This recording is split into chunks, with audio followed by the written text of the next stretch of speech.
ஒரே நேரத்தில் அடுத்தடுத்து 4 பள்ளிகளுக்கு இமெயில் மூலமாக வந்த வெடிகுண்டு மிரட்டல். மதுரை மாநகரில் இருக்கக்கூடிய 3 தனியார் பள்ளிகள் உட்பட 4 பள்ளிகளுக்கு இமெயில் மூலமா வெடிகுண்டு மிரட்டல் வந்திருக்கு. வெடிகுண்டு மிரட்டல் எதற்காக வந்தது, எப்படி வந்தது என போலீசார் விசாரணை. மதுரை மாநகரில் இருக்கக்கூடிய 4 பள்ளிகள்ல வெடிகுண்டு தடுப்பு பிரிவு போலீசார் மோப்பநாய் உதவியோட சோதனையில ஈடுபட்டிருக்காங்க. இமெயில் வாயிலா வெடிகுண்டு வச்சிருக்கோம் அப்படின்னு சொல்லி தகவல் ஒண்ணு வந்திருக்கு. இதை தொடர்ந்து அந்த பள்ளியில இருந்து மதுரை மாநகர காவல்துறையினர் கட்டுப்பாட்டு அறைக்கு தகவலும் கொடுக்கப்பட்டிருக்கு. இந்த தகவலின் பெயர்ல சம்பவ இடத்துக்கு விரைஞ்சு வந்த வெடிகுண்டு தடுப்பு பிரிவு போலீசார் மதுரை மாநகரில் அமைஞ்சிருக்கக்கூடிய 3 தனியார் பள்ளிகள்ல மோப்பநாய் உதவியோட வெடிகுண்டு தடுப்பு போலீசார் சோதனை நடத்தியிருக்காங்க. இமெயில் மூலமா 4 பள்ளிகளுக்கு வெடிகுண்டு மிரட்டல் வந்தது பெரும் பரபரப்பை ஏற்படுத்தியிருக்கு.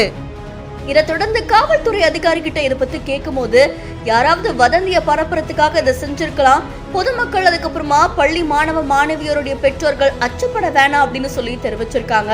இதை தொடர்ந்து யாரு வெடிகுண்டு மிரட்டல் விட்டாங்க அப்படின்னு சொல்லி தீவிர சோதனையிலும் ஈடுபட்டிருக்காங்களாம். இதை தொடர்ந்து முழுமையா சோதனை நடத்தினதுல அங்க வெடிகுண்டு தொடர்பான எந்த பொருளும் கிடைக்கல அப்படின்னு தெரிய வந்திருக்கு. இந்த செய்தி தொடர்பான உங்களுடைய கருத்துக்களை நம்மளுடைய பிஹாண்ட் நியூஸ்ல பதிவு செய்யுங்க. மேலும் செய்திகளுக்கு ஃபாலோ பண்ணிக்கோங்க. ஒரு பருக்க சோறுக்கு இவ்ளோ காசா? இத பார்த்து கடையில இருந்த அந்த முதியவர் தகச்சு போயிட்டாரு. हमने उनसे कहा कि हमें बस एक दाना चावल का चाहिए। हमारी बात सुनकर पहले तो वो हंसने लगे। अचरज में होते हुए उन्होंने एक दाना चावल प्लेट में परोस दिया। एक दाना चावल का खाकर हमारा पेट भर चुका था। अब समय था दादा का दुख सुख में बदलने का।